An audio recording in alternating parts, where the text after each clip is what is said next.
Hey guys, and welcome back to the channel, and in this video I'll be doing a comparison between the Ford Ecosport Petrol versus the Ford Ecosport Diesel. Well, I got some comments regarding which Ecosport to choose, the Petrol Ecosport or the Diesel Ecosport. And is the Diesel Ecosport better than the Petrol Ecosport or not? So stay tuned to this video till the end, and I hope this video will be informative for you. So without any further delay, let's get started. So let's first start with the engine of this compact SUV. The Ford EcoSport comes with two different types of engine, the 1.5 liter petrol and the 1.5 liter diesel engine. And both of them are naturally aspirated engine. And the petrol one is having a 3-cylinder, whereas the diesel is having a 4-cylinder engine. Now, the petrol engine provides a 121 bhp of power and a 149 Nm of torque, whereas the diesel Ford EcoSport produces a 99 bhp of power and a greater torque of 215 Nm. Since the torque output is more in the diesel EcoSport, so it will be having more towing power than the petrol. And in low RPMs also, you will be getting more power than the petrol one, which will allow you to do a quick overtake more efficiently than the petrol engine. Now I am using this petrol 1.5 liter engine for a longer time, and I have never faced any issues with it during quick overtaking or driving on hills with a fully loaded car also. And in day-to-day uses, you won't be facing any issues with this 1.5 liter petrol engine also. And if you want to check the hill performance of this 1.5 liter petrol engine, then I'll be giving the link in the description below. In case you want, you can check it out also. But it's obvious that the 1.5 liter diesel engine in the Ford EcoSport will be more powerful than the 1.5 liter petrol engine. So if you are someone who wants more torque or power, then it's better you get the diesel EcoSport over the petrol EcoSport. Now the second parameter is the engine noise and the vibration levels. Well, both the engines in the Ford EcoSport are having refined and silent, but the diesel engine will be more noisy as compared to the petrol one. But since the EcoSport is having a good insulation, there's very less noise inside the cabin, and the vibration levels are also controlled, and there's very less difference between the vibrations among the petrol and the diesel EcoSport. In fact, the petrol EcoSport is almost having no vibrations, whereas the diesel one will be slightly vibrating, which is very negligible. So in terms of engine noise and vibration levels, both the engines are great. Now the third parameter is the price difference among both these engines. Well, in ambient variant, there's a difference of around 70,000, whereas in the trend variant, the difference is around 60,000. Whereas in the titanium variant, the difference is very less, which is around 20,000. And in the S variant, the difference is around 40 to 50,000.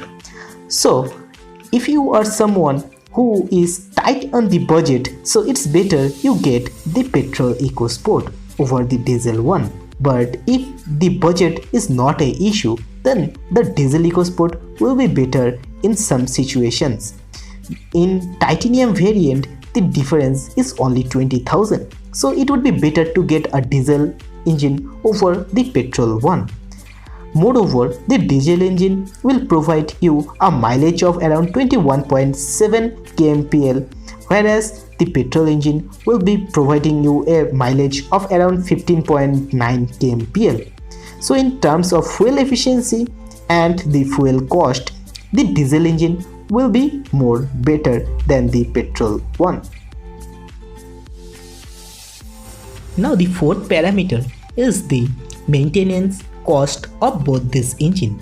Well, the Ford EcoSport diesel engine will be more costlier than the Ford EcoSport petrol engine, and I serviced my Ecosport petrol engine after 3 years, which was around 4300. And if you check the Ford promise from the Ford website for a diesel titanium variant after 3 years, it is around 6200. So there's a difference in the maintenance cost of both this engine, which is around 2000 rupees.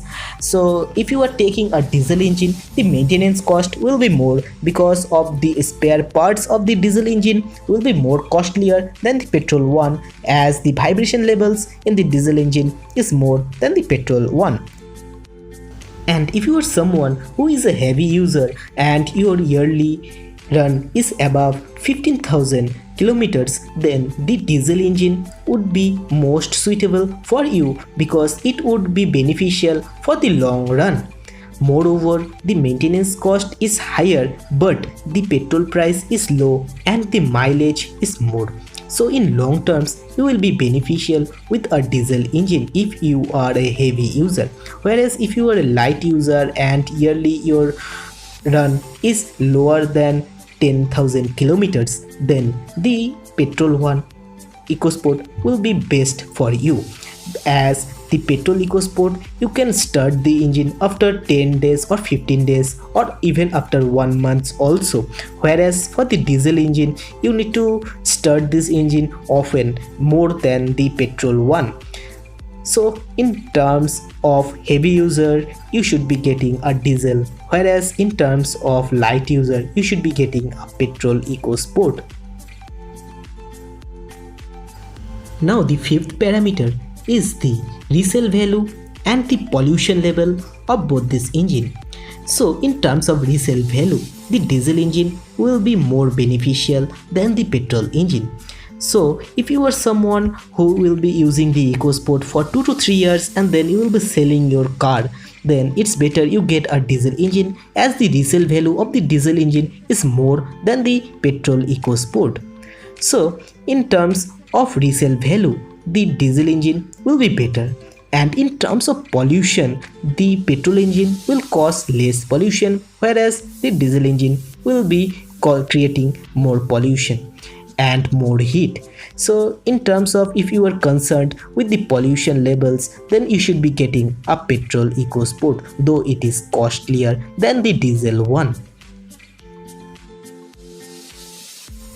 So now let's conclude this video short.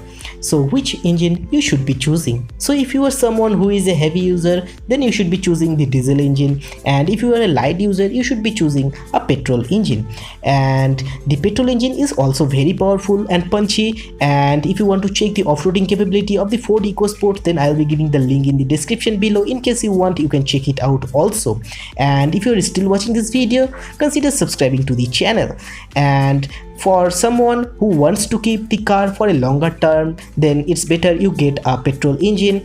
And if someone who wants to sell the Ecosport after 2 years or 3 years or 5 years, then it's better you go with the diesel engine. And if you are someone who is getting a titanium variant, the price difference is very less, so you can go for the diesel engine in the titanium variant, and it will be more economical for you. And before getting a Ecosport of petrol or a diesel, you first need to calculate how much the average you will be doing in a year with this car. So if you are doing above 15,000 kilometers in a year, then it's better you get a diesel. And if your run is lower than 10,000 kilometers, then you should be getting with the petrol one. And the pollution levels in the petrol one is less, and the petrol in Ecosport you can start after 10 days, 15 days, or even after 1 month also. And in terms of the diesel engine, you need to use it more often as compared to the petrol one. And if you are still watching this video, consider subscribing to the channel and turn on the notification for future updates. And if you like the content, share with your friends and stay safe, and I wish to see you in the next one.